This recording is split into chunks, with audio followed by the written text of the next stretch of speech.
Markas Besar TNI Angkatan Darat Mabesat ikut menyoroti kejadian penyerangan Mapolres Jeneponto yang terjadi pada Kamis dini hari. Penyerangan dilakukan oleh sekira 100 orang tak dikenal. Menurut informasi, 1 jam usai penyerangan itu, Kasrem 141 Garin Todopuli dan Dandim 1425 Jeneponto mengecek langsung lokasi kejadian pada pukul 3 WITA.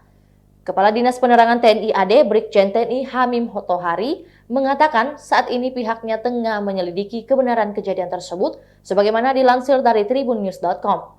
Termasuk apakah ratusan orang tak dikenal itu adalah anggota TNI, Mapolres Jeneponto yang berlokasi di Jalan Pelita, Empuang, Jeneponto, Sulawesi Selatan, diserang orang tak dikenal OTK pada Kamis 27 April 2023 dini hari. Akibatnya, beberapa kaca ruangan pecah, termasuk kaca Masjid Nur Asyishurti yang terletak di dalam Mapolres. Seorang anggota Satreskrim Polres Jeneponto juga menjadi korban dan kini dirujuk ke Rumah Sakit Bayangkara, Makassar.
Itulah tadi berita hot news kita pada hari ini. Saksikan berita hot news lainnya hanya di kanal YouTube dan Facebook Tribun Timur.